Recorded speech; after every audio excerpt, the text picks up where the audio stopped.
Bom dia, queridos. Graça e paz. Privilégio estarmos aqui e, como sempre ressaltamos, estamos aqui porque em uma manhã de domingo como essa, Cristo ressuscitou dentre os mortos e mudou para sempre como as coisas são. Amém? E também porque domingo é o dia do Senhor e não dia de descanso. Posso ouvir um glória a Deus? Aleluia. Querido, sem mais delongas, erga-se do seu lugar para a nossa leitura bíblica, por favor. Dando continuidade à nossa série de exposições na carta de Paulo aos Romanos, hoje nós entramos no capítulo 8, o último capítulo dessa série de exposições, mas quero mais uma vez ressaltar que temos Romanos por completo, dos capítulos 1 a 16, no canal da igreja, quando nós viabilizamos essas exposições há 5 anos atrás. Nessa estação agora, optamos por irmos até o capítulo 8 apenas. Então, entramos no nosso último capítulo nessa série de exposições que nós estamos intitulando O Poder de Deus. Em caráter de exceção extraordinária, o que seria redundante, hoje eu trouxe o texto projetado, ok? Mas não quero que você perca o bom hábito de usar essa versão das Escrituras, ok? Mas eu quero, com vocês, em uma leitura coletiva, na minha versão, destacar algumas palavras que nos serão úteis. Então, vamos ler o texto todo, e enquanto nós lemos o texto, quando eu parar, vocês leem a próxima palavra em alto e bom som, amém? Estamos combinados? Primeiro, o nosso tema de hoje, ok, é Vivendo no Espírito. Vamos repetir, família dos que creem? Ok, essa é a ênfase de Paulo no capítulo 8. Então, lemos. Portanto, agora, nenhuma condenação há para os que estão em Cristo Jesus, que não andam segundo a carne, mas segundo o Espírito. Porque a lei do Espírito de vida em Cristo Jesus me livrou da lei do pecado e da morte. Porquanto o que era impossível à lei, visto como estava enferma pela carne, Deus enviando o seu Filho em semelhança da carne do pecado, pelo pecado condenou o pecado na carne, para que a justiça da lei se cumprisse em nós, que não andamos segundo a carne, mas segundo o Espírito. Verso 5. Porque os que são segundo a carne inclinam-se para as coisas da carne, mas os que são segundo o Espírito para as coisas do Espírito. Porque a inclinação da carne é morte, mas a inclinação do Espírito é vida e paz. Verso 7.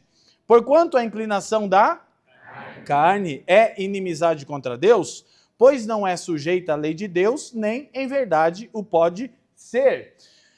Portanto, os que estão na carne não podem agradar a Deus. Verso 9. Vós, porém, não estáis na carne, mas no Espírito, se é que o Espírito de Deus habita em vós. Mas se alguém não tem o Espírito de Cristo, esse tal não é dele. Verso 10. E se Cristo está em vós, o corpo, na verdade, está morto por causa do pecado, mas o Espírito vive por causa da justiça. E se o Espírito daquele que dentre os mortos ressuscitou a Jesus habita em vós, aquele que dentre os mortos ressuscitou a Cristo também, vivificará os vossos corpos mortais pelo seu Espírito que em vós habita. De maneira que, irmãos, somos devedores não à carne, para viver segundo a carne. E último verso 13. Porque se vivemos segundo a carne, morreremos, mas se pelo Espírito mortificardes as obras do corpo, vivereis. Amém? Essa é a porção da palavra de Deus. Curva sua cabeça. Pai, te damos graças uma vez mais nessa manhã. Erguemos o nome do seu Filho, Cristo Jesus, acima de qualquer outro nome. E nós rogamos a você que nos abençoe com o espírito de sabedoria e de revelação, a fim de que os olhos do nosso entendimento sejam iluminados e possamos compreender a real esperança da nossa vocação.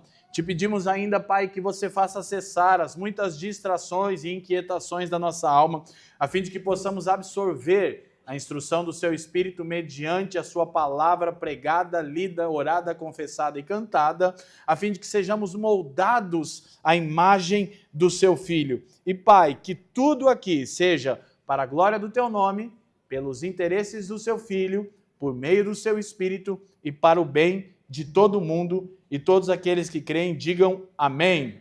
Amém. Pode tomar teu lugar, fica à vontade, meu irmão. Então, o nosso tema hoje, Vivendo no Espírito, se dá pelo fato de que o capítulo 8 trata especialmente da obra do Espírito de Deus em nós. Poderíamos dizer que trata também do resultado dessa obra, as implicações delas, uma vida no Espírito.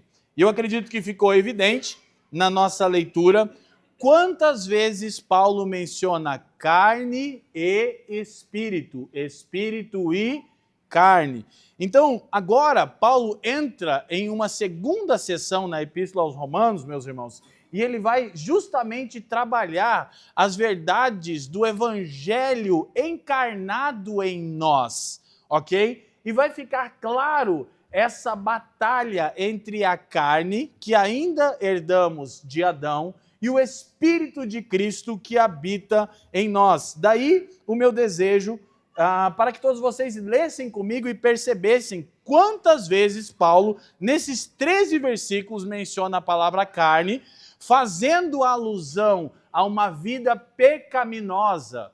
2 ou 3 vezes Paulo fala do corpo, e aí o foco tem a ver com a nossa natureza humana que será glorificada no retorno majestoso de Jesus. Mas a ênfase da discussão de Paulo, quando ele usa a palavra grega sarx, que é carne, ele está falando de uma vida pecaminosa, da inclinação para as coisas carnais e que são corruptas.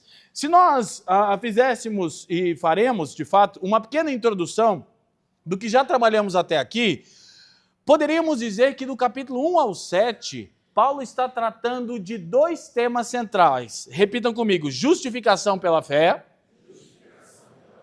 união com Cristo. Então, de certo modo, esse é o assunto de Paulo dos capítulos 1 a 7. Como nós encontramos justificação somente pela fé na pessoa e na obra de Cristo, e qual é o resultado dessa justificação, que é a nossa união com Cristo e a nossa transformação real. Então, Paulo está tratando de justificação pela fé e de união com Cristo dos capítulos 1 a 7. Ok? Nós já vamos tentar entender qual é o assunto de Paulo, embora, como eu disse, nós vamos encerrar nossas exposições no capítulo 8, mas qual é o tema geral até o capítulo 16. Mas, para um resumo ainda mais satisfatório, eu quero fazer uso das palavras de Timothy Keller, ok? Quando ele resume os 7 primeiros capítulos de Romanos da seguinte maneira. É uma citação um tanto extensa, preste atenção. Para a nossa salvação, só podemos olhar para o Filho de Deus, que morreu em uma cruz por nós, como Paulo demonstrou dos capítulos 1 a 4. Para nossa esperança, só podemos descansar em sua justiça, como vimos nos capítulos 5 e 6. E para nossa obediência, uma transformação real, necessitamos confiar não em nossos esforços, como vimos o capítulo 7 estabelecendo, mas na obra do Espírito, como o capítulo 8 e o restante de Romanos nos mostrará. Então, esse seria um resumo sucinto de todo o assunto que Paulo está tratando de Romanos capítulo 1 a 7. Sendo ainda mais objetivo, Paulo está afirmando que por meio do seu Filho, Deus nos resgatou, ok? Diga comigo, resgate. E agora Paulo passa a dizer que por meio do Espírito, Deus está nos transformando. Diga comigo, transformação. A fim de que desfrutemos dele em plenitude. O objetivo da vida cristã, ok, da obra redentora de Cristo, é que eu e você, que cremos nele, um dia possamos desfrutar de plena comunhão com o Deus triuno. Diga glória a Deus. Porque o resumo do Evangelho, meus irmãos, é desfrutarmos e gozarmos de Deus para todo sempre. Como bem responde a primeira pergunta do breve catecismo de Westminster, qual é o fim principal do homem? Glorificar a Deus e desfrutá-lo para sempre. Então, Paulo está trabalhando o fato de que por meio do Filho, Deus nos resgata. E por meio do Espírito, Deus nos transforma. Então, Paulo vai começar a trazer agora quais são as evidências de alguém que foi resgatado pela obra do Filho de Deus. Alguns sermões atrás, eu citei um erudito do Novo Testamento, F.F. Bruce, e ele diz: se um homem não está sendo santificado, se não há evidências de santificação, de progressão na vida cristã, de transformação, não há razões para crer que esse homem tenha sido justificado. Então, a evidência da salvação em alguém é a santificação. A santificação não é uma exigência para a salvação, porque nós não podemos ser santos antes de sermos redimidos e libertos do domínio do pecado, como vimos no capítulo 6. Mas não há segurança de salvação para aqueles que não demonstram evidência de salvação. Quem me entende, diga amém. Ok? Então, uma vez mais, não há razão para crermos que alguém tenha sido justificado se nele não há evidências de santificação. Então, é verdade que a santidade, como disse A.W. Tozer, ela não é o caminho para Cristo, como alguns pensam. Na realidade, Cristo é o caminho para a santidade. Ok? E isso é um fato doutrinário no Novo Testamento. Contudo, se estamos em Cristo, e lá adiante Paulo vai dizer, se é que estamos em Cristo, o seu Espírito habita em nós. E a habitação do Espírito não é uma habitação passiva, é uma habitação intencional, positiva, onde vemos evidências. Quem me entende, diga amém. Então, uma vez mais, por meio do Filho, ele nos resgata e por meio do Espírito, ele nos transforma para que possamos desfrutar dele para todo sempre. Ainda nessa breve introdução, Paulo está tratando no final do capítulo 6 e 7 por completo, que os cristãos ainda lutam contra o pecado. Porém, eles experimentam uma verdadeira revolução na sua mente, porque embora lutemos contra o pecado, sentimos grande repugnância para com o pecado. No versículo 5 do capítulo 15, do capítulo 7, que foi a exposição do pastor Leandro Alves, Paulo diz, eu pratico o que odeio. Diga comigo, pratico o que odeio. Então, nós ainda pecamos? Sim. Nós ainda lutamos com o pecado? Sim. Qual é a evidência, então, pastor Leandro, que eu sou salvo? Você odeia o que pratica ou não? Qual é a evidência? Porque nós vamos trabalhar sobre a segurança da salvação, que é também um dos temas centrais de Romanos 8.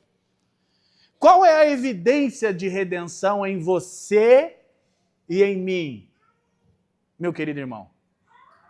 Quando pecamos, odiamos aquilo que fazemos, ou lidamos com uma postura leviana, como quem diz, eu já tenho certeza da salvação, nem é tão grave assim.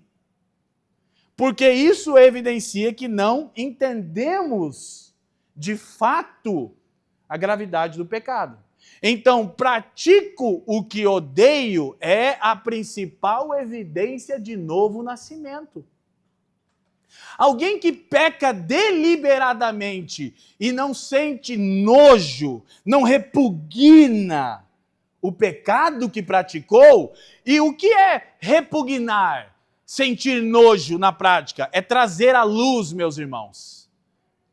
É ir para os pés de Cristo. É quando necessário buscar pastores e cristãos maduros e confessar o pecado, a fim de que ele seja exposto em sua natureza. E é lidar com as consequências dele com humildade e com firmeza. Porque a tendência de alguns, quando confessam o pecado e são ou expostos em disciplina pela igreja local, ou mesmo num quadro onde o pecado ainda está em um dos primeiros ou segundo níveis descritos lá em Mateus capítulo 18, é uma postura vitimista. E quem tem nojo do pecado, pratica o que odeia, não se vitimiza, ao mesmo tempo que não se desespera. O autor de Hebreus diz isso, que quando nós somos disciplinados, ele diz isso no capítulo 12, nós não devemos desprezar a correção de Deus e nem tampouco devemos desmaiar. Ele usa essa expressão diante da correção de Deus. E a gente vai olhar que Paulo está tratando dessa ênfase, ou seja, quando o meu pecado é exposto e Deus me corrige, e ele faz isso, na maioria das vezes, por intermédio da sua igreja, eu não devo primeiro desprezar. Se a minha igreja local, se os pastores a quem eu confiei a minha vida, se cristãos maduros que estão num processo de discipulado comigo, estão me chamando a atenção em alguma área da minha vida, eu não devo desprezar isso. Agora, não importa o quão grave seja o pecado, eu não devo desmaiar, desesperar, como se não houvesse solução. Em Cristo há perdão completa e redenção integral. Amém? Mas nós lidamos com o pecado. Então, pratico o que odeio, de capítulo 7, verso 15, é a principal evidência de novo nascimento. E entender que os cristãos ainda pecam, mas odeiam o pecado, nos livra dos dois extremos, do legalismo e da libertinagem. Diga, legalismo, libertinagem.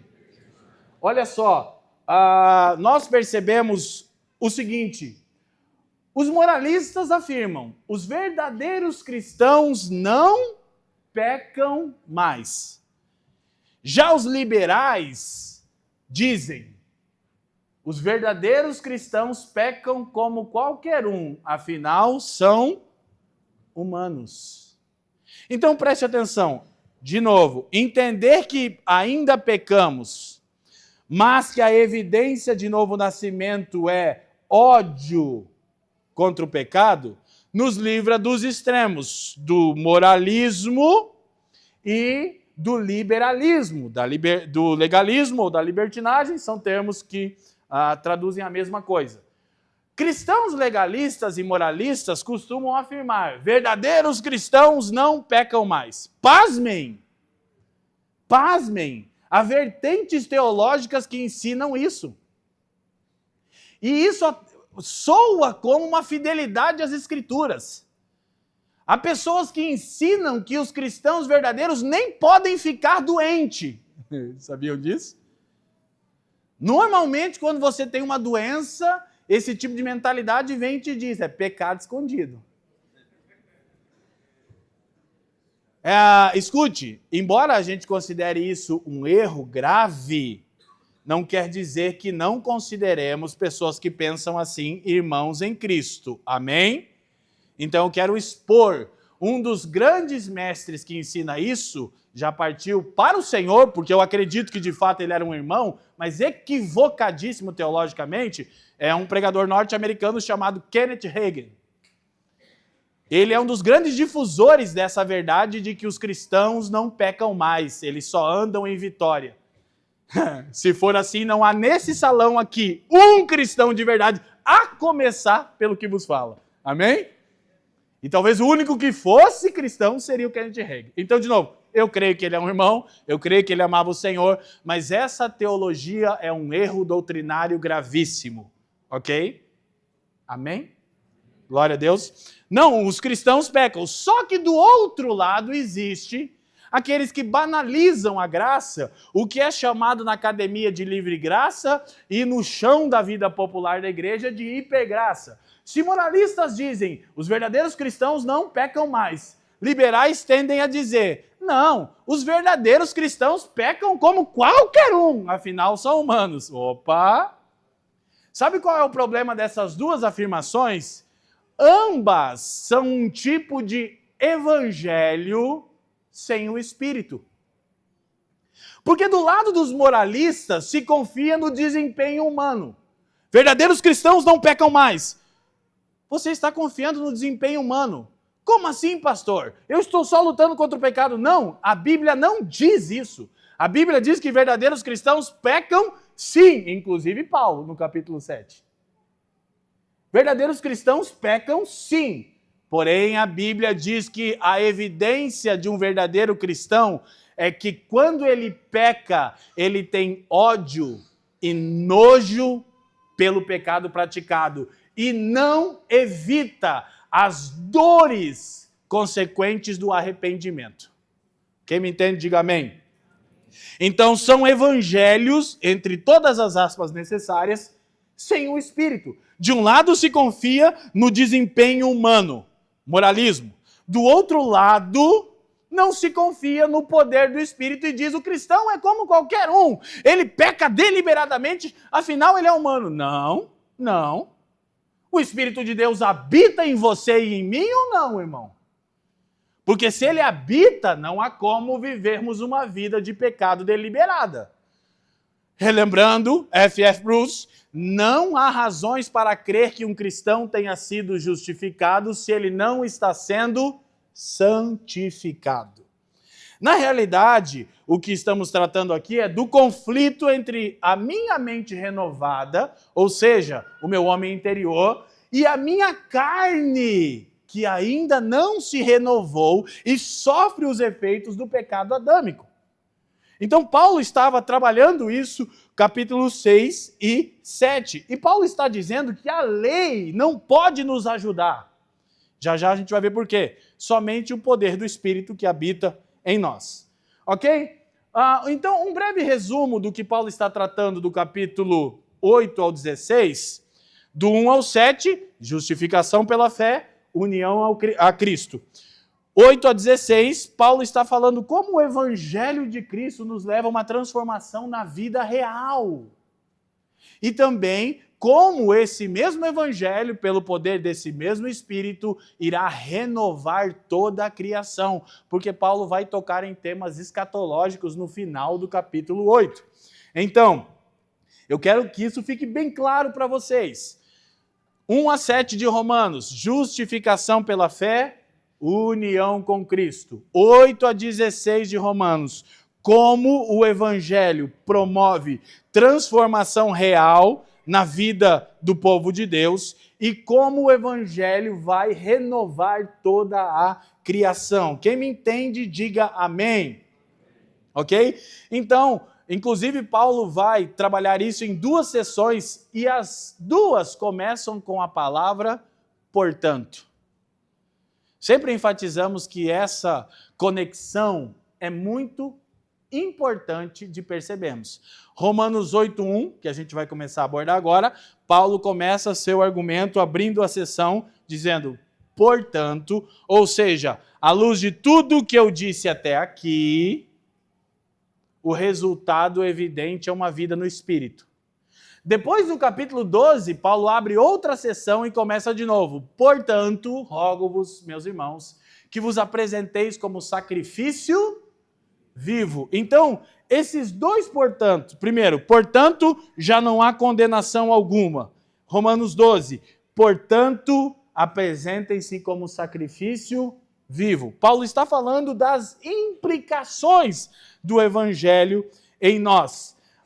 Uma última sintetização, o grande pregador John Stott, comentando o início do capítulo 8, diz o seguinte, no capítulo 7, a lei e seus sinônimos são mencionados 31 vezes, mas o Espírito apenas? Uma. Vocês estão aí, gente? Já no capítulo 8, o Espírito é mencionado 19 vezes. O contraste essencial que Paulo apresenta aqui é entre a fragilidade da lei e o poder do Espírito. Ok? Então, esse é o ponto central do capítulo 1 ao 7. Mas, com a sua Bíblia em mãos, por favor, deixe ela aberta porque nós vamos olhar verso a verso. Terminada essa introdução, eu vou começar a pregar. Diga aleluia. Glória a Deus. Gente, então nós poderíamos dizer, primeiro, que o capítulo 8 é dividido em 3 partes. Isso é muito pedagógico para nós. Preste atenção. Primeiro, a primeira parte do capítulo 8 descreve as diferentes facetas do ministério do Espírito de Deus. Repete comigo a obra do Espírito. Liberta, habita, santifica, guia, testifica e ressuscitará os filhos de Deus. Então, a divisão do capítulo em 3 partes, a primeira afirma as facetas do ministério do Espírito. Primeiro, o Espírito de Deus nos liberta da escravidão do pecado. Digam glória a Deus. Então, o Espírito de Deus habita em nós como a marca de que pertencemos a Deus.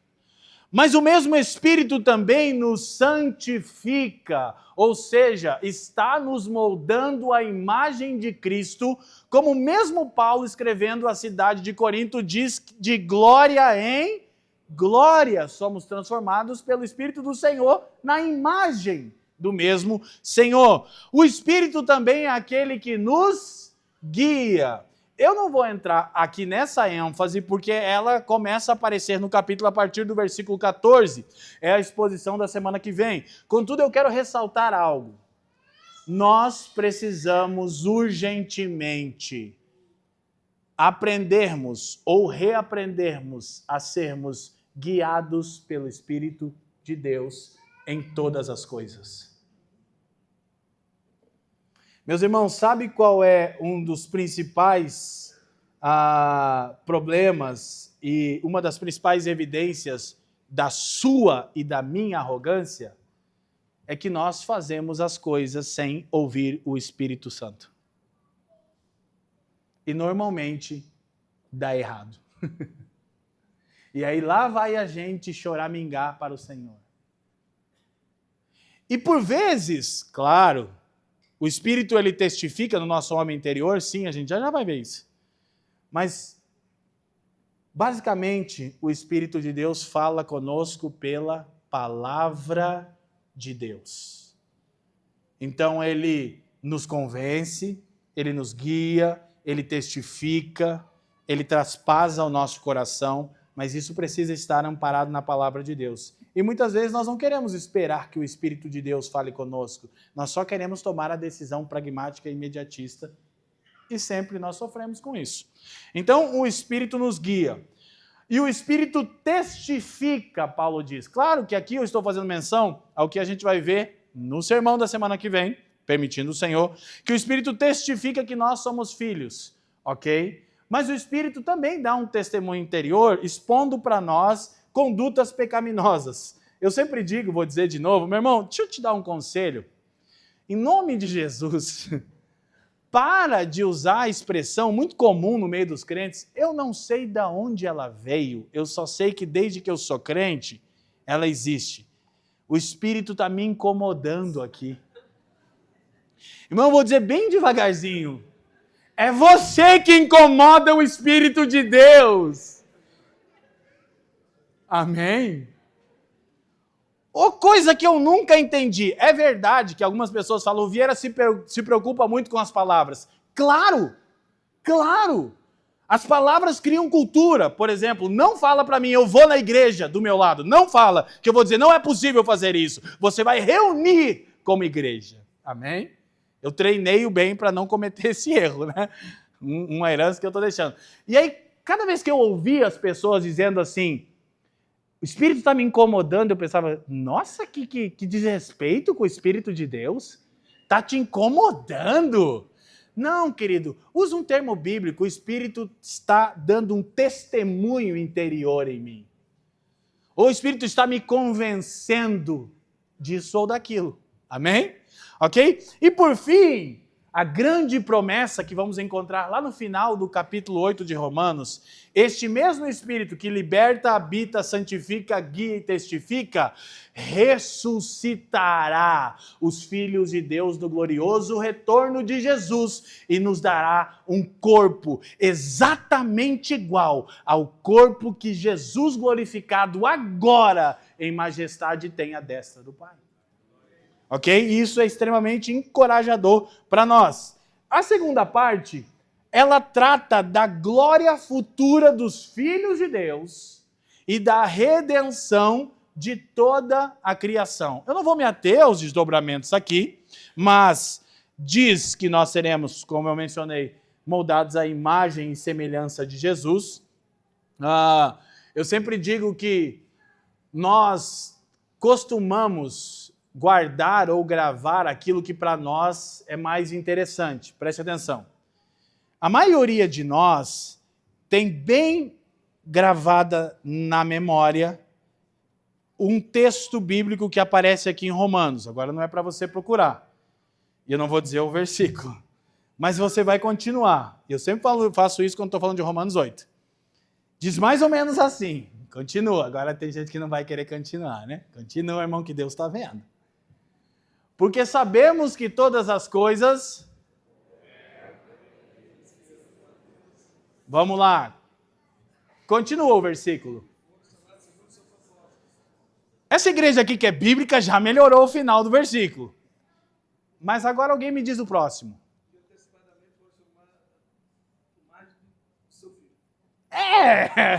Bem resumido, é isso que o Lucão falou. Por quê? Aquele momento de tensão, né? O cara já começa a suar já, né? Calma, estamos em família. Eu sei que você sabe, eu já vi. Ele foi no ponto do versículo. Gente, mais importante que Romanos 8, 28, que diz, porque sabemos que todas as coisas cooperam para o bem daqueles que amam a Deus e que foram chamados segundo o seu propósito, é Romanos 8, 29, que é o propósito. O texto diz, porque os que dantes conheceu, também os predestinou para que sejam feitos conforme a imagem de seu Filho, para que ele seja o primogênito, o primeiro de uma nova raça. Então poderíamos dizer que Romanos 8, 29 tem importância de igualdade ou superior a João 3,16. Que nos expõe o Filho unigênito de Deus, entregue para que ele se tornasse o primogênito de Deus. Ok? Então Paulo está tratando da glória futura dos filhos de Deus. Escuta, essa é a nossa principal esperança, como o apóstolo João diz em 1 João capítulo 3, para você que está anotando, verso 1 ao 3. Ele diz que quando Cristo se manifestar, nós seremos semelhantes a Ele. E ele diz, essa é a nossa esperança. Sabe quando o plano de Deus deixou de ser a coisa mais importante para alguns de nós e de nos guiar? É quando a gente reduziu o plano de Deus a morar num lugar onde nós teremos os bens que não conseguimos aqui nesta era. Ou seja, a gente criou um céu dos coaches. Onde você terá os carros que você tanto anseia. Os imóveis que você tanto deseja, a conta bancária que você tanto almeja. E por isso sempre diz, não tenho tempo para comungar, não tenho tempo para abrir minha casa e pastorear alguém, não tenho tempo para servir pobres, órfãos, viúvas e estrangeiros. Eu estou trabalhando como se isso fosse uma justificativa que Deus aceitará naquele glorioso, ou talvez terrível dia para você. Não, a verdadeira esperança cristã não é o céu. Não são ruas de ouros. Não são muros de diamante. Eu sempre lembro disso. E eu disse para mim que eu não ia dizer. Mas é legal. Eu me lembro muitos anos atrás, ouvindo um DVD do pastor Antônio Cirilo. Eu já tive a oportunidade de falar isso para ele, eu sempre lembro. O Alves já riu, porque como nos marcava? Você imagina um bando de jovens novos convertidos, com muita paixão pelo Senhor. E eu me lembro de um dia, numa ministração, o pastor Antônio Cirilo, devia ser ali em torno do ano 2002, talvez, e ele dizia o seguinte: no céu podem ter ruas de ouros, portão de pérola e de diamante. E eu nunca fui atraído por essas coisas. E ele dizia assim: mas se Jesus não estiver lá eu não quero estar.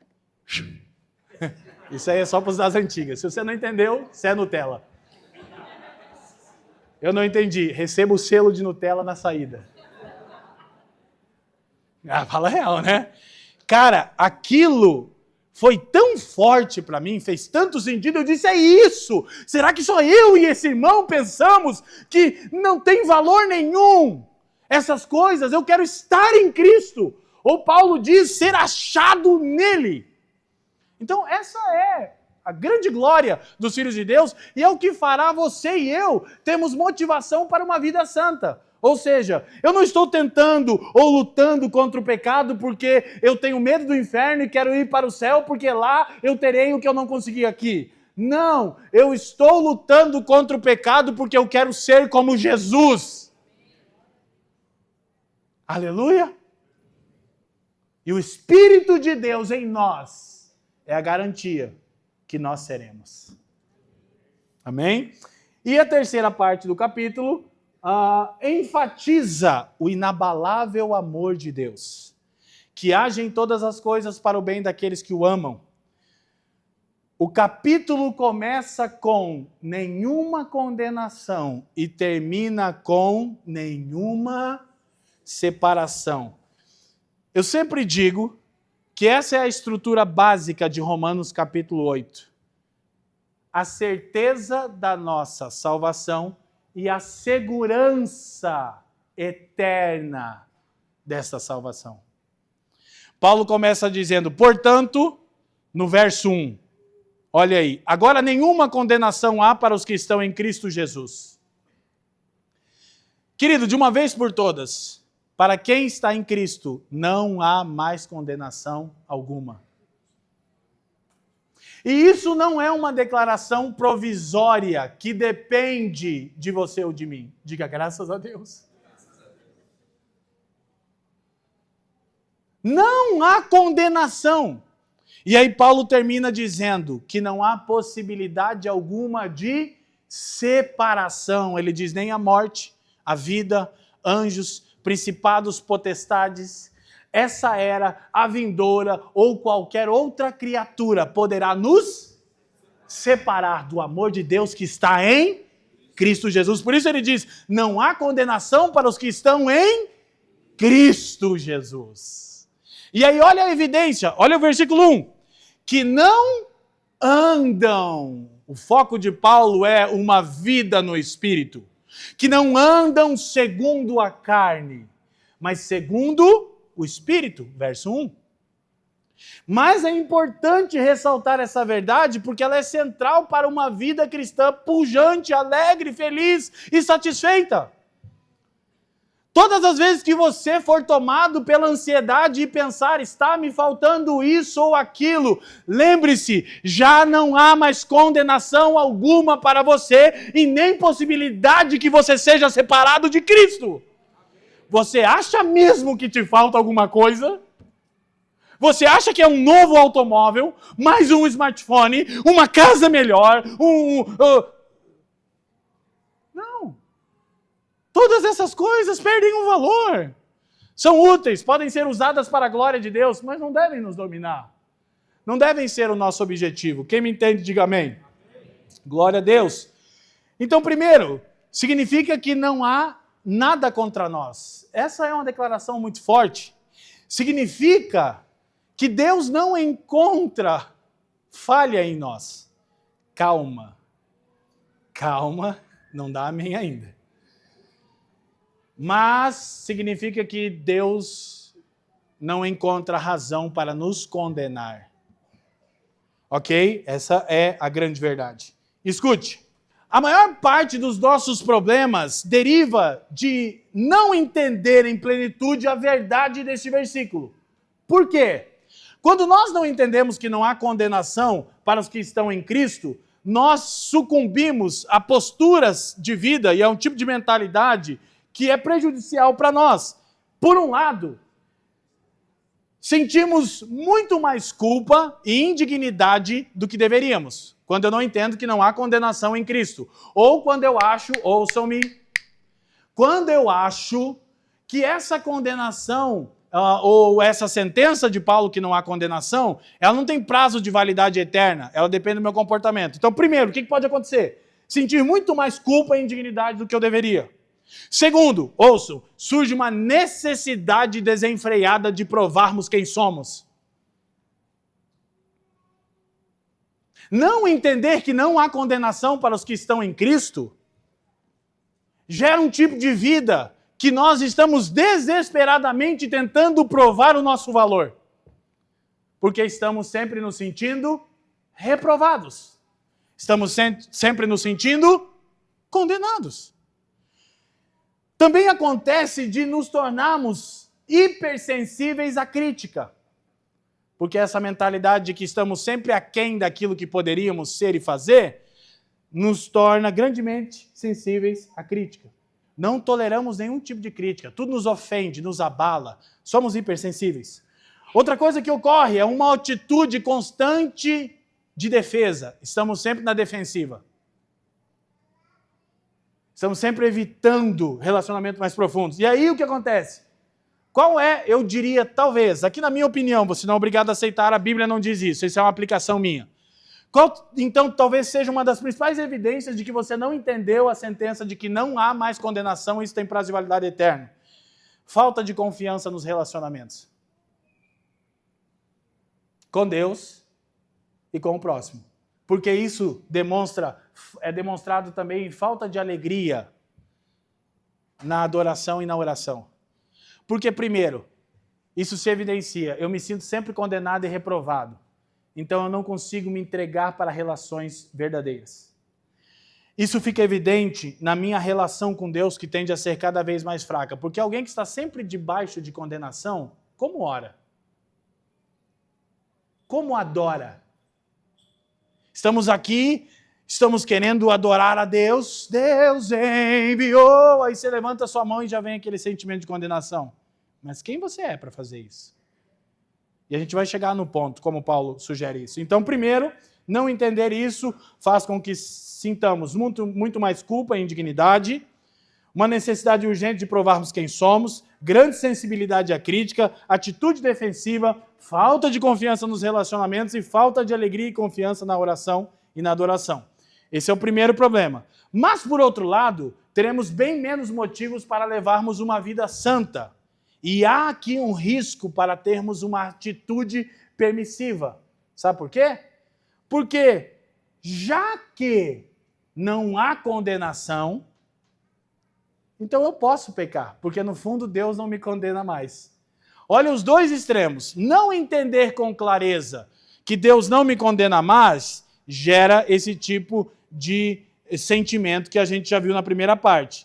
Culpa, necessidade de provarmos quem somos, sensibilidade à crítica, atitude defensiva, falta de confiança nos relacionamentos com o próximo e com Deus. Mas o outro extremo de, é mesmo, não há mais condenação, pode gerar uma atitude permissiva. Então eu sei que eu vou pecar e Deus não mais me condenará. Alguém que tem esse tipo de raciocínio demonstra não ter nascido de novo. Então o problema não é com a verdade de Deus e com a segurança dessa sentença. O problema é com você que não nasceu de novo. Porque alguém que nasceu de novo entende que o pecado, ele fere o coração de Deus. Já não é mais uma questão de lei, ou seja, não é uma questão de condenação legal. Fomos justificados. O grande pregador galês, Martyn Lloyd-Jones, comentando esse texto, usou uma analogia maravilhosa. Olha o que Lloyd-Jones diz. Ele fala que é como um marido, quando um cristão peca. É como um marido que trata a sua esposa de maneira ríspida e inadequada, magoando seu coração. Ele não infringiu nenhuma lei. O Estado não tem nada com isso. Ele não será condenado pelo Estado. Todavia, em certo sentido, o problema é muito pior que uma condenação legal. É um pecado contra o relacionamento. É um pecado contra o amor. Então, um cristão, quando peca, pode e deve sentir-se envergonhado, mas não condenado, pois isso seria colocar-se outra vez debaixo da lei. Então, o que é o pecado na vida de um cristão regenerado? É um pecado contra a relação. Então, eu agora não penso que eu posso pecar deliberadamente porque não há condenação. É justamente como um marido que maltrata a sua esposa não vai receber uma punição legal do Estado. Não há lei para atitudes rudes. Mas ele feriu o coração da sua esposa. E um marido que compreende isso, entende que esse pecado é mais grave do que um crime legal, em muitos sentidos. O mesmo se dá com a vida cristã. Eu estou livre de condenação. Essa não é uma sentença que pode ser alterada. Não há mais condenação. Amém? Mas quando pecamos contra a relação. Ferimos o coração de Deus. E isso é bem mais profundo. E esse é o tipo de motivação para uma vida santa. Eu não quero ferir o coração de Deus. E na pedagogia, nós olhamos para a cruz e vemos o Filho de Deus moído e podemos pensar, o meu pecado causou isso. Então não tem como eu usar o argumento, vou pecar porque não há condenação. Mas também eu não devo pensar que essa condenação depende do meu comportamento, que eu vou cair no outro extremo. Verso 2. Porque a lei do Espírito de vida em Cristo Jesus me livrou da lei do pecado e da morte. Ouça porque isso é central. Ao passo que o verso 1 diz que não há condenação alguma, o verso 2 mostra que o segundo aspecto da vitória de Cristo ao nosso favor é que agora tampouco há escravidão alguma. Diga comigo, não há condenação alguma. Não há escravidão alguma. É isso que o verso 1 e 2 estão afirmando. Dito de outra maneira, a salvação lida com a nossa culpa legal e com a nossa corrupção interior. Então, o ato de redenção de Deus não é apenas lidar com a nossa culpa legal, porque o pecado foi punido em Cristo. Afinal, lemos em 6:23, o salário do pecado é a... Então alguém precisava morrer. Mas a salvação não lida apenas com a nossa culpa legal, punindo o pecado em Cristo e nos declarando justos nele. Ela lida também com a nossa corrupção interior, ou seja, com a escravidão ao pecado, que é o assunto do capítulo 6. Então, evidência de salvação é livres da culpa, livres de qualquer tipo de escravidão. Vou repetir, qualquer tipo.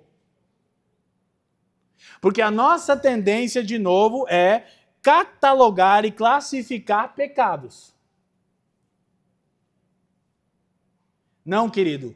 Uma das evidências de um cristão regenerado é que ele não está sujeito a nenhum tipo de escravidão. Ele peca? Sim, mas ele odeia, repugna o pecado. Ele está prostrado frente ao pecado? Não. Quem está me entendendo, diga amém. Então a salvação vai lidar com a culpa legal e com a corrupção interior. Nós sabemos que a condenação não nos alcança porque Deus enviou o seu Espírito para nos libertar do pecado. Mais uma vez diga, nenhuma culpa, nenhuma condenação. Nenhuma culpa, nenhuma condenação. Ok? Então, isso é compreender todas as implicações do que nós estamos vendo aqui. E esse é o assunto de Paulo a partir do capítulo 8. Nós não apenas estamos quites legalmente com Deus, nós estamos livres de qualquer tipo de escravidão. Vou repetir, qualquer tipo. Você não deveria achar comum ser escravo de nenhuma prática. Esse é o discipulado cristão. Ok? Então, os versos 3 e 4, passe os olhos na sua Bíblia, por favor, dizem: porquanto que era impossível a lei, visto como estava enferma pela carne, Deus, enviando o seu Filho em semelhança da carne do pecado, pelo pecado condenou o pecado na carne, para que a justiça da lei se cumprisse em nós, que não andamos segundo a carne, mas segundo o Espírito. Perceba que Paulo vai trazendo foco na vida cristã. Ele não está falando de eventos extraordinários. Ele não está falando do nosso comportamento no culto dominical. Ele está falando de como nós andamos. Ou seja, de como nós vivemos. Se vivemos na carne ou se vivemos no Espírito. Deve haver evidências. E a grande questão é que alguns tentam tornar isso muito subjetivo. E a vida do Espírito, ela não é apenas subjetiva, é também, mas ela é objetiva. Ela demonstra atos concretos de regeneração. Uma das coisas que tem se tornado cada vez mais comum é: não somos escravos de nenhum vício terrível.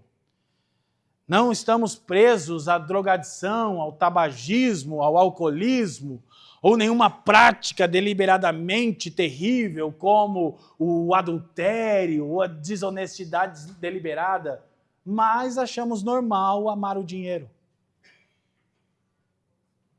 E precisamos cada vez mais nos opor a isso. Porque essa é uma geração que cada vez mais ama o dinheiro. E é por isso que todo dia brota um novo coaching, dizendo que ele tem a grande fórmula para a sua felicidade, que é resumida no quê? Din-din.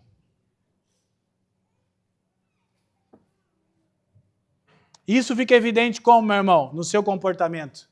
Primeiro, não contribui com generosidade e regularidade com a sua igreja local. É uma luta para isso. Segundo, nunca socorre ninguém ao seu redor. Vou dizer aqui, porque a gente tem trabalhado muito essa ênfase, aquilo que a gente chama, um termo difícil, de quadrilátero da vulnerabilidade. Repete aí, irmão. Os caras repetiram, era brincadeira, gente. Olha só, pobres, órfãos, viúvas e estrangeiros. Esse quadrilátero recebe uma atenção nas Escrituras. E um cuidado especial de Deus. Ok? Agora, a razão pela qual nós servimos essas pessoas não é apenas pela nossa compaixão, que deve ser uma compaixão oriunda de Cristo. É por causa do que o Evangelho fez em nós. Porque se a gente servir pobre, órfão, viúva e estrangeiro, tão somente porque a gente tem dó, na verdade isso é uma tentativa de salvação pelas obras. Por que nós servimos esse público? Porque as Escrituras dizem que nós éramos órfãos e fomos adotados. Nós éramos estrangeiros e nos tornamos concidadãos dos santos. Nós éramos pobres e em Cristo recebemos todo o bom tesouro de Deus. E nós éramos como uma viúva sem marido, mas em Cristo nós fomos chamados às bodas do Cordeiro. Então por que servimos pobres, órfãos e viúvas e estrangeiros? Porque é isso que temos. Então, se você não faz isso, você não tem. Se você não tem, você não é um cristão de verdade. É simples a matemática. E a razão é porque você é escravo do dinheiro e da segurança. Essa é a razão. Mas você tem sempre uma ótima desculpa, né? Só deixa eu te contar uma coisa, porque Deus talvez vai usar isso naquele dia contra você. Ele vai dizer, lembra a cara do Leandrão? Uma bolachã. Então não podemos tolerar nenhum tipo de escravidão. Então Paulo mostra como Deus realizou os dois aspectos da salvação, nenhuma condenação, nenhuma escravidão. A morte de Cristo derrota o pecado no âmbito legal e paga a nossa dívida. A vinda do Espírito extirpa o pecado do nosso interior. Isso é santificação. Resumindo, nós lemos, Deus enviou seu Filho para suportar nossa condenação e seu Espírito para quebrar nossa escravidão.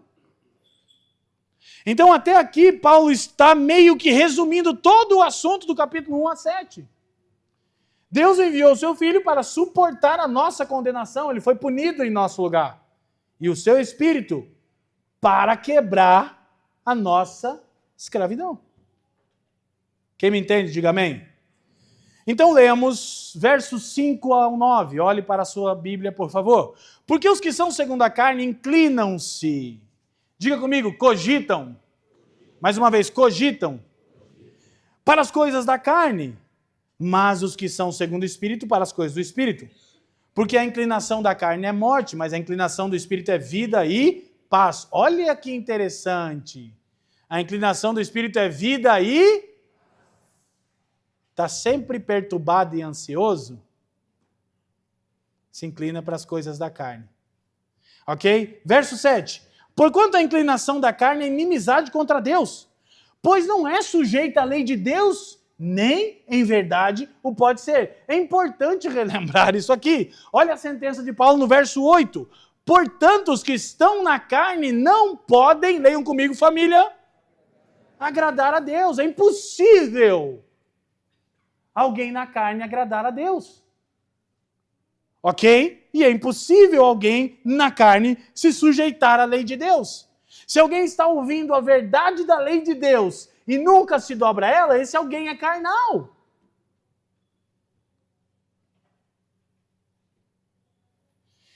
Então, o que Paulo está focando aqui, e ele continua no 9 e diz, vós, porém, não estáis na carne, mas no Espírito. Olha só, se é que o Espírito de Deus habita em vós.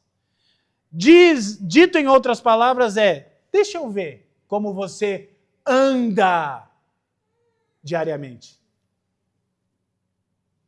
Aí eu vou dizer se você está na carne ou no Espírito. Mas se alguém não tem o Espírito de Deus, esse tal não é dele.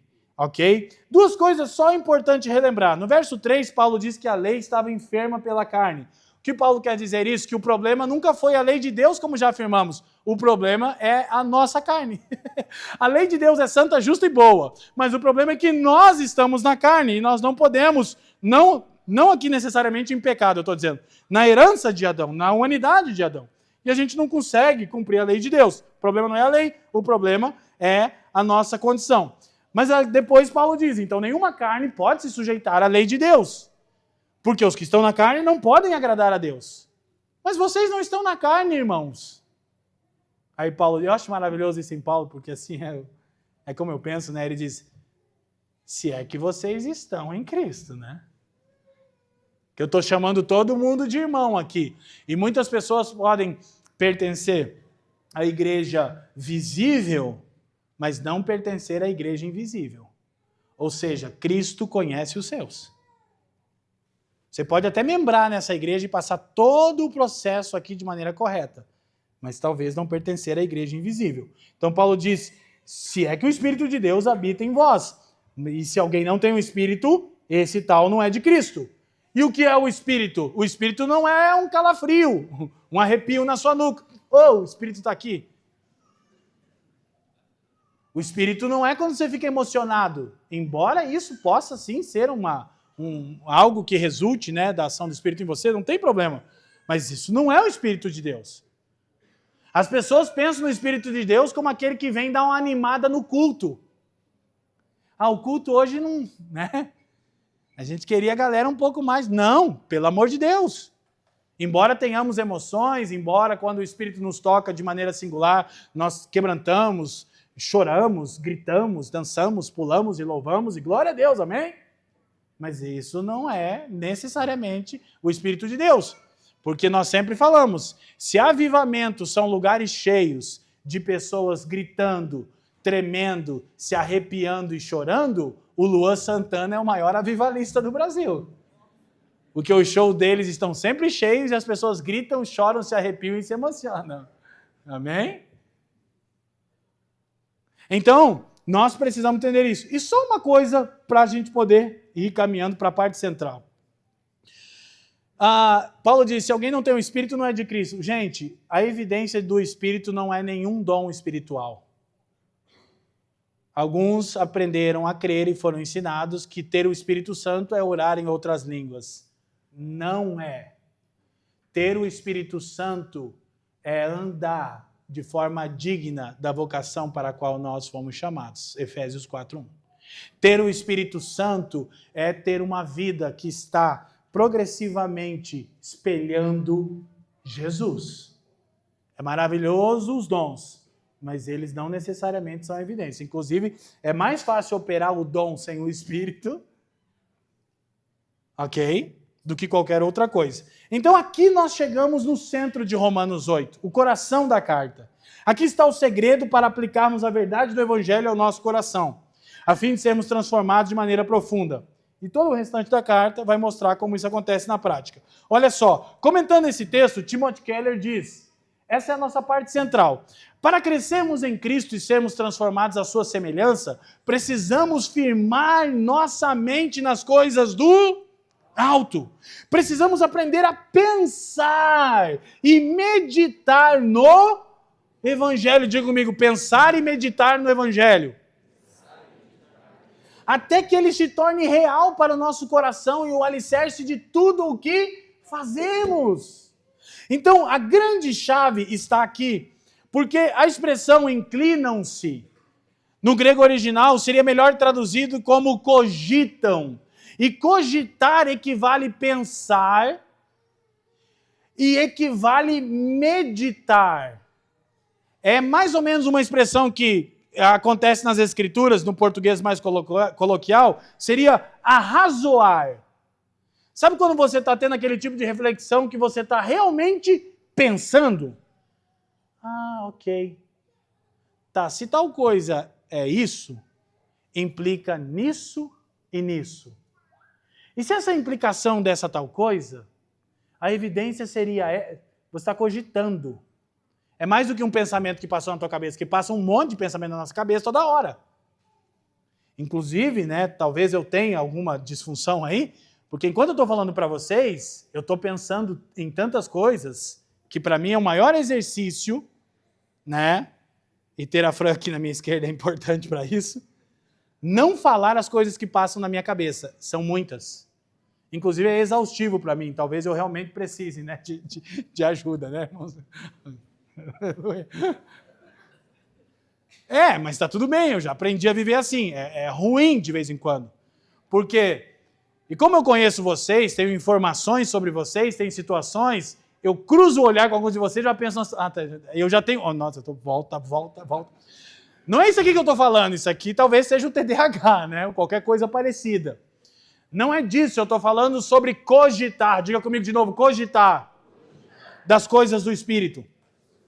Olha só, para que sejamos transformados pelo Evangelho, precisamos firmar a nossa mente nas coisas do alto, como Colossenses capítulo 3. Precisamos aprender e treinar a nossa mente a pensar, meditar, cogitar, ponderar no Evangelho, até que ele se torne real para o nosso coração e o alicerce de tudo o que fazemos, a nossa visão de mundo.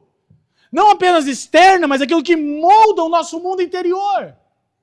Dito de outra maneira, irmão, pregue o Evangelho para você mesmo todos os dias. não há condenação, não há escravidão. A evidência é andar pelo Espírito. Não há condenação, não há escravidão. A evidência de que sou regenerado é andar pelo Espírito. Prega o Evangelho para você, meu irmão. Cogita nas coisas do Espírito. Então, qual é o grande segredo para uma vida no Espírito? Aprender a pensar e meditar nas coisas do Espírito. Qual é o grande problema meu e seu, irmão? Precipitação. Fazemos muitas coisas na nossa vida sem reflexão. E grande parte das coisas malucas que faríamos, quando a gente para refletir, a gente diz, não faz sentido. Um exemplo a gente está vivendo agora, sem detalhes. A gente daqui a pouco tem que mudar de casa, porque moramos de aluguel e vamos ter que entregar a casa. E a gente foi ver uma casa, ontem, amor, ontem, né? Sexta-feira. E sabe aquela casa que você entra e fala, cara, é essa? Porque o problema, sabe qual é o nosso problema? É que eu sou pobre, mas a minha mente não é pobre. Alguém? Oh Deus, eu fui trocado na maternidade. Não faz sentido. Não faz sentido. Eu devo ser filho de algum multimilionário, cara. Pode ser, cara. Não, e não é nada assim, é uma casa de aluguel. Mas é que eu e a Fran, a gente gosta das coisas limpas, bem organizadas, claras. Pá. Então, quando a gente olha um ambiente assim, nossa, isso aqui é a nossa cara, né? A gente já pensa até o que vai fazer com o cachorro, que é o arrependimento total. Alguém quer um cachorro? Não. Já pediram aqui. Não posso, Benjamin. O Benjamin não está aqui, não posso nem falar que ele fica chateado. Então, vamos lá. E aí a gente ficou meio assim, nossa, que legal, né? Boa, perto do colégio, fica na região, tudo. E aí deu aquela aleluiada. Daí depois a gente foi para casa, a Fran falou, amor, tava pensando aqui, não... tá fora do orçamento, né? Ah, teve aquela frustração, né? Tipo, nossa, meu Deus do céu. Amém, glória a Deus. Mas se a gente não pensa, meu irmão, a gente vai só no embalo da coisa, eu já vi até Deus ali. Vi, sabe por que eu já quis botar Deus? Porque essa é de uma imobiliária de um irmão em Cristo que eu não conheço, mas eu conheço o corretor, que conheci por acaso, ele me conheceu. E aí a casa vai ser colocada para alocar amanhã. Mas como eu conheço ele, ele falou, pastor, eu te levo lá antes, se você quiser.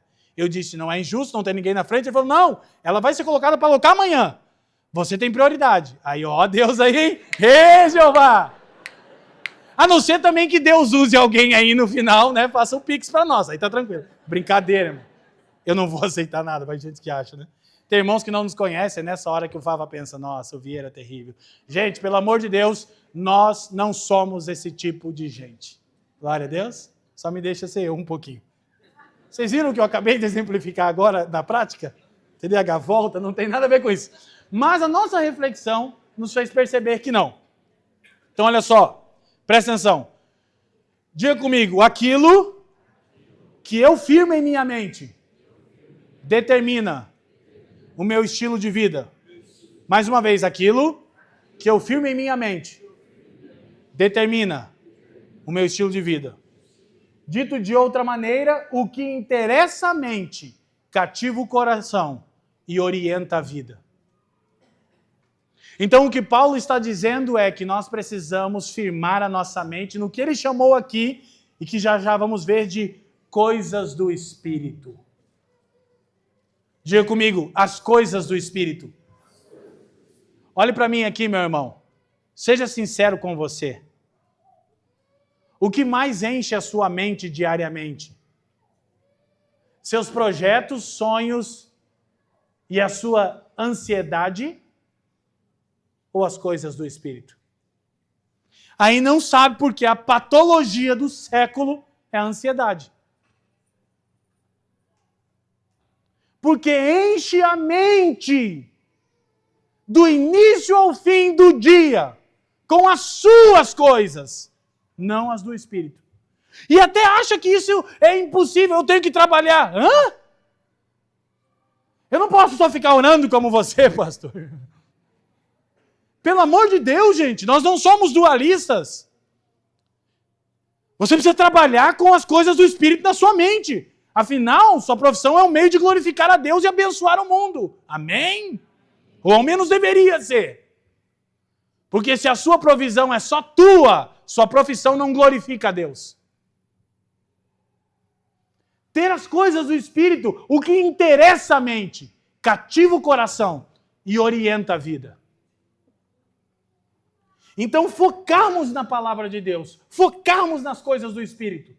Temos um interesse intencional pela palavra de Deus, pela comunhão da igreja. Sermos intencionais em nos encontrarmos com irmãos que nos esticam, que nos desafiam. Que você começa a perceber, irmão, que os crentes fracos e que não querem deixar de ser fracos, eles só têm amigos crentes fracos também. Porque a régua fica baixa. Mas um cristão que quer crescer, procura relacionamentos de pessoas mais santas do que ele. Mais tementes a Deus do que ele. Que amam mais a palavra. E não se envergonha, só um pouquinho na medida certa. Muitas vezes eu termino de pregar e alguém diz, pastor, eu fico envergonhado quando você prega. Eu digo, por quê? Porque você domina as escrituras de um jeito. Eu digo, então vá. Se Deus pode usar um cara como eu, Ele pode fazer isso com você. Se você realmente está envergonhado, se posicione. Porque se um cara que tem a 7ª série, que é ex-usuário de crack, pode entender, você também pode. Mas isso não interessa a sua mente. Portanto, não cativa o seu coração e não orienta a sua vida. Aleluia. E qual é uma das maneiras de entendermos? William Temple diz algo maravilhoso sobre isso. Olha que coisa linda, meus irmãos. Estamos caminhando para as nossas conclusões. Sua religião é o que você faz com sua solidão. Ele explica, ou seja, onde quer que sua mente vá com maior naturalidade e liberdade, quando não há mais nada que o distraia, é para isso que você vive de fato. Eis sua religião, ou eis seu Deus. Sua vida é moldada por aquilo que ocupa a sua mente. Por isso, Paulo, escrevendo aos Filipenses, tão célebre texto 4:8, diz, no demais, irmãos, tudo que é bom, virtuoso, louvável, nisto pensai, é objetivo, é intencional, leva a sua mente para isso. E aí você vai ter, pastor, eu começo a ler a Bíblia e a minha cabeça divaga. Você quer mesmo que eu seja o terapeuta? Eu já digo por quê. É o seu smartphone que está fazendo isso com você. Porque quando te interessa, cativa seu coração e orienta a sua vida. Meus irmãos, com todo amor, respeito e carinho, as pessoas estão emburrecendo. Porque elas passam horas vendo meme no TikTok. Imagina se tivesse um drone sobre você, você olhar para você e dizer, cara, eu tenho um problema na cabeça. E eu diria, claro que tem. Está evidente que você tem. Como que seu pensamento não vai devagar? Você não sabe o que é ler a Bíblia 1 hora. Nunca fez isso na vida.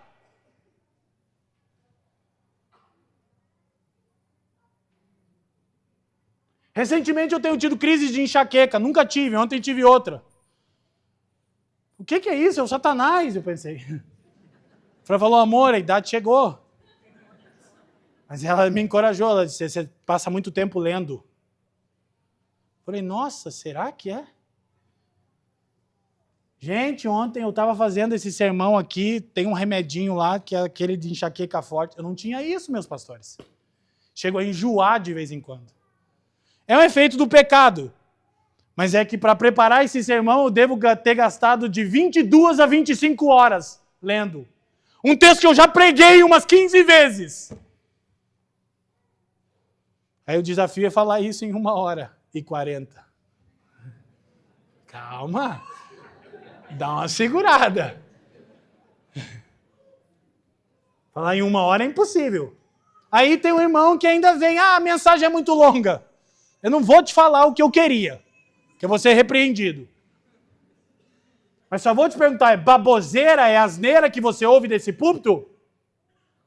Então valoriza, porque o resto da sua semana, a maioria de vocês passa vendo bobagem, pensando em bobagem. Então não é muito que você fique aqui 1h30 ouvindo um sermão bíblico. Porque o que interessa a mente, cativa o coração e orienta a vida. Amém? Se você está achando muito duro, se arrependa. Glória a Deus. Então, a nossa religião, o nosso Deus, é onde a nossa mente vai quando nada mais distrai.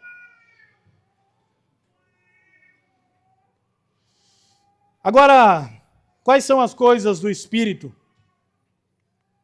Paulo vai listá-las. Repitam comigo, por favor. Primeiro, nossa filiação. Segundo, nossa libertação do medo. Terceiro, nossa confiança diante de Deus.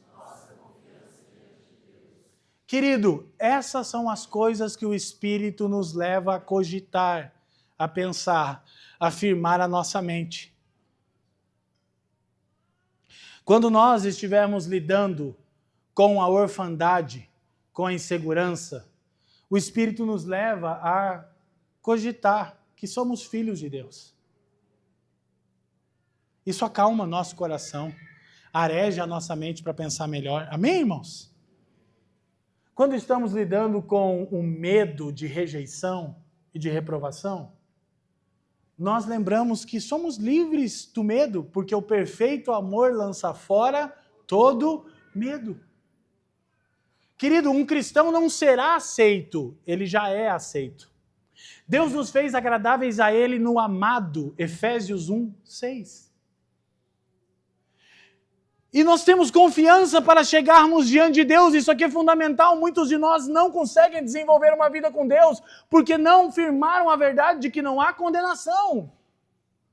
E o Espírito nos dá essa segurança para estarmos diante de Deus. E por muitas vezes, e sempre que necessário, clamamos e rasgamos o nosso coração e expomos quem somos, porque afinal o nosso Senhor nos conhece. Mas com a certeza que Ele não vai dizer, então eu não quero mais você.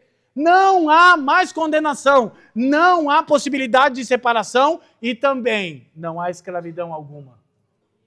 Aí sim, é o poder do Espírito que você recebe quando é regenerado. Mas uma hora você tem que se levantar, olhar no espelho e falar para você mesmo, chega dessa escravidão a este, aquele e esse outro pecado. Em nome do Senhor Jesus e do Espírito que em mim habita, chega! E menciona seu nome. Amém? Porque Paulo diz que nos murrava o corpo, ele ia um pouco além de falar consigo mesmo no espelho. Glória a Deus. Então, gente, nós devemos ocupar a nossa mente com a nossa nova e privilegiada posição em Cristo.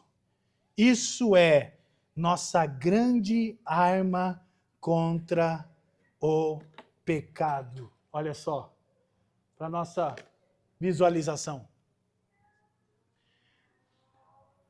Ocupar a nossa mente com a nossa nova condição, com essa nova e privilegiada posição em Cristo, é nossa grande arma contra o pecado.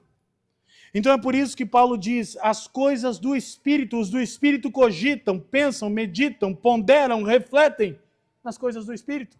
Em nossa filiação, em nossa libertação do medo, em nossa confiança diante de Deus, em nossa segurança que seremos transformados. Há muitas verdades maravilhosas para sermos encontradas aqui, eu listei só 3. Mas é central, ocupe a sua mente. Ocupe a sua mente. Toca em quem está do seu lado e diz, meu irmão, ocupa a sua mente com as coisas do Espírito. E agora, verso 10 e 11. Olhe para a sua Bíblia, por favor. E se Cristo está em vós, o corpo, na verdade, está morto por causa do pecado. Mas o Espírito vive por causa da justiça. 11. E se o Espírito daquele que dentre os mortos ressuscitou a Jesus habita em vós, se aquele que dentre os mortos ressuscitou a Cristo também vivificará os vossos corpos mortais pelo seu Espírito que em vós habita. Então aqui há 2 certezas, é o já e ainda não. Primeira certeza, aquele clamor de Paulo no término do capítulo 7, ouçam, olhem para mim. Miserável homem que sou, quem me livrará deste corpo que me conduz a... Ele mesmo responde na diatribe dele, o Espírito um dia vai me dar um corpo que não é mais vulnerável ao pecado. Diga aleluia. Então eu tenho essa certeza, porque, e essa coisa é maravilhosa, né? Algumas pessoas pensam que uma vida santa, ela necessariamente equivale em um sentimento de que está tudo bem ou que está tudo melhorando. E na minha experiência não é assim, pelo menos não na minha. Quanto mais próximo eu estou de Deus, mais eu tenho a noção que está tudo ruim. Mas a certeza que vai acabar tudo bem. Quem está me entendendo? Então a gente vai se aproximando do Senhor e vai tendo isso. Então essa é a nossa firme esperança, a transformação dos nossos corpos mortais em semelhança do corpo glorificado do Cristo. Verso 12, e vamos para a conclusão. De maneira que, irmãos, somos devedores, não à carne, para viver segundo a carne. Então, primeira coisa, lembrarmos-nos do que Cristo fez e fará ao nosso favor, nos levará às obrigações do amor. Diga, obrigações do amor. Ou seja, seremos estimulados a servi-lo pela gratidão e faremos isso com todo o coração.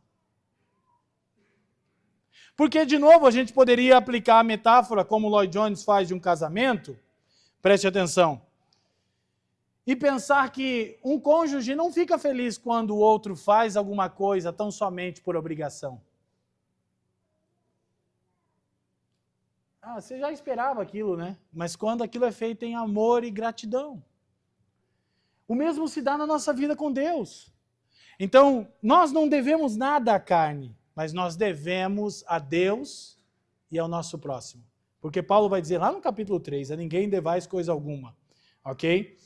Então, outra coisa muito importante para nós entendermos é que, olha só, o pecado se desenvolve no solo da autopiedade e da valorização dos nossos direitos. Nem Deus, nem tampouco o meu próximo me devem coisa alguma. Eu é que sou devedor. Tal mentalidade produzirá relações saudáveis. Olha só, o pecado se desenvolve primeiro na autopiedade. Qual é a autopiedade? É uma mentalidade de autocomiseração de Deus e ninguém me ajuda. Isso já é um escárnio, uma blasfêmia diante do que é o Evangelho. Essa oferta maravilhosa de Deus ao nosso favor. Ok? E ele também se desenvolve no solo dos nossos direitos. Quem tem uma mentalidade que todo mundo está devendo a ele alguma coisa, tem um coração constantemente aberto para o pecado. Então, entender que nós é que devemos a Deus e ao próximo, e que Deus e o próximo não nos devem nada, fará de nós pessoas que têm relações saudáveis. Ô meu irmão, vou te falar aqui com bastante carinho para a gente encerrar. Uma das evidências que o Evangelho não tenha atuado em você é se você não consegue ter relações saudáveis. E se você tem sempre o seguinte pensamento, cogitar: as pessoas são falsas.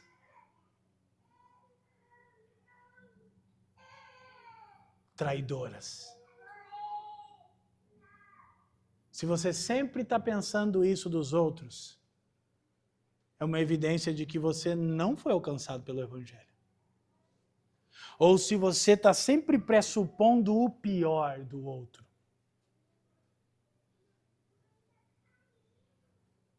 Tem gente, isso aí é o pior tipo de gente, irmão. As pessoas são falsas. Você que é falsa. E você julga as pessoas a partir de você.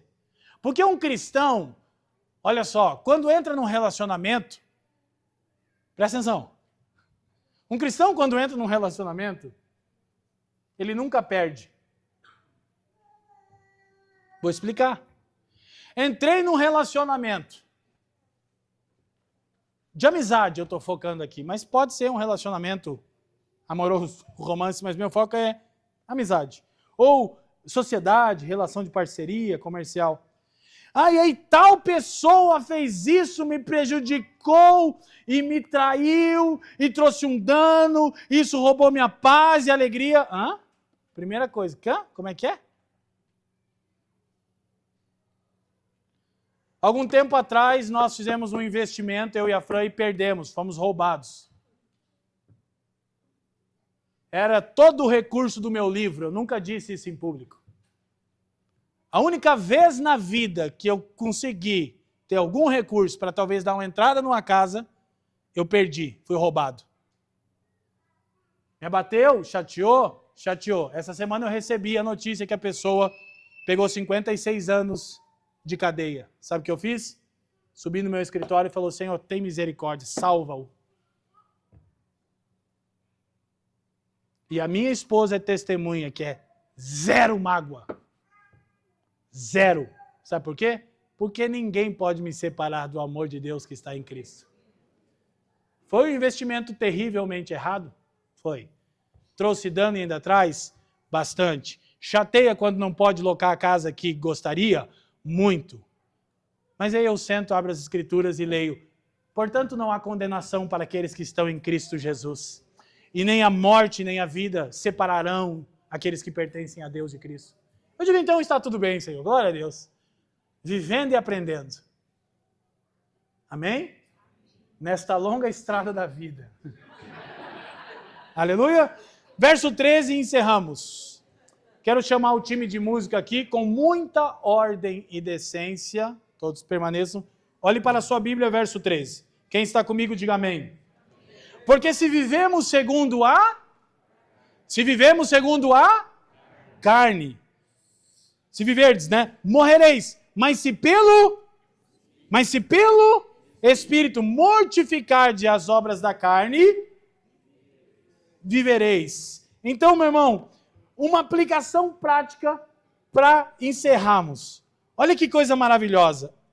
O que é a mortificação na prática? Primeiro, resistência intencional e objetiva contra o pecado.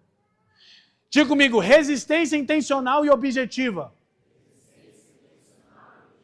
O que isso equivale, pastor Leandro? Não apenas evitar o pecado, mas também aquilo que leva ao pecado. O que é resistir de forma intencional e objetiva o pecado? É não rejeitar ou resistir apenas o pecado propriamente dito, mas aquilo que Paulo chama em 1 Tessalonicenses 5 de aparência do mal. Querido, olha para mim. A maioria das vezes que nós pecamos começa com a aparência do mal. E nesse estágio o Espírito sempre testifica e diz: não vai por aí. E você pensa: não, mas só mais uma olhadinha. Não, mas deixa eu só pensar melhor nessa possibilidade de sonegar esse imposto. Deixa eu só ver se não tinha como eu ser desonesto. Ninguém vai ver.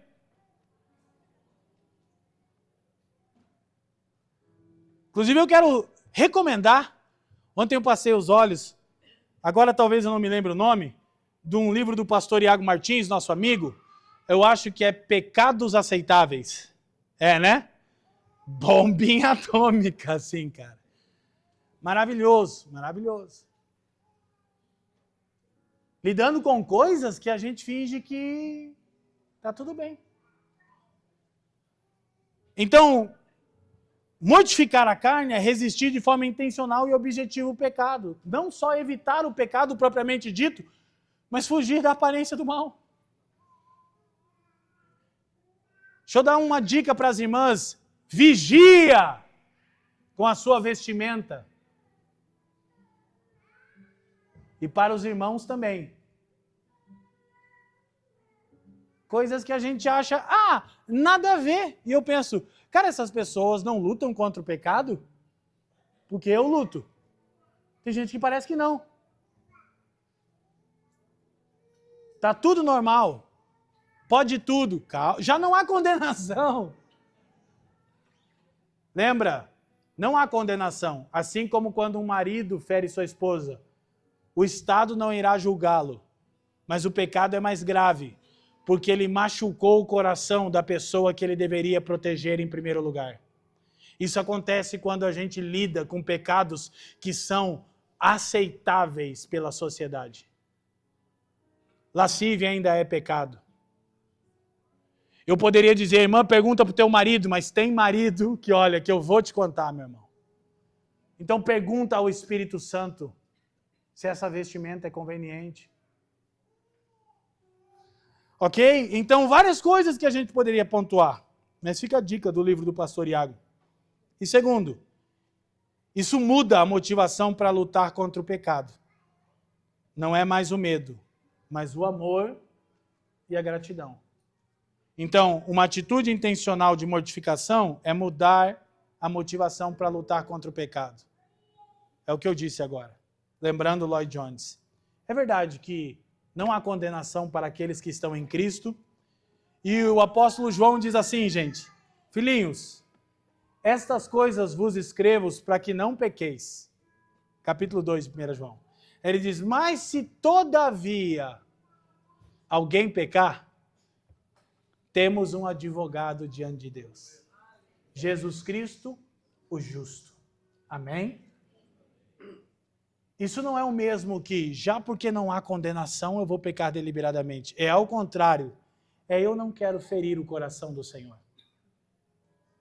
Aquele que nem ao seu próprio filho poupou. Imagine um mundo onde cristãos mudassem a motivação para lutar contra o pecado. Eu não tenho medo de ir para o inferno. Eu quero ser como Jesus. Amém, meus irmãos? Curva a sua cabeça. Pai, te damos graças uma vez mais nessa manhã. E nós rogamos agora que o seu Espírito trabalhe em cada um de nós. A começar, Senhor, eu peço por mim, pela Fran, pelo bem, estendendo-se aos seus filhos que estão aqui nessa manhã. E aqueles a quem essa mensagem alcançará por todo o planeta Terra. Senhor, nós te pedimos, ensina-nos a pensar nas coisas do Espírito. Porque tudo que interessa a nossa mente, cativa nosso coração, orienta a nossa vida. Senhor, faz de nós cristãos que lidam diariamente com a sua palavra, que têm uma vida diária de louvor, gratidão, salmos, hinos, cânticos espirituais, em seus lares, em seus ambientes de trabalho. Senhor, dá-nos o teu Espírito de maneira abundante, quebranta os nossos corações nessa manhã. Que entendamos que não há condenação e nisso temos segurança plena. Mas que entendamos também que já não há mais escravidão alguma e não podemos tolerar o pecado, ou seja, nenhum tipo de escravidão. Você usa o seu Espírito e você usa a sua igreja. Dá-nos irmãos maduros, dá-nos uma comunidade santa, temente a Ti, que nos repreenderá ao nos ver procedendo de maneira pecaminosa ou leviana. Nós oramos nessa manhã que o seu evangelho alcance a cada um de nós e sejam vistas as evidências da salvação. Nós te pedimos em nome de Jesus. Bendito é o seu nome. Erga-se do seu lugar, vamos cantar.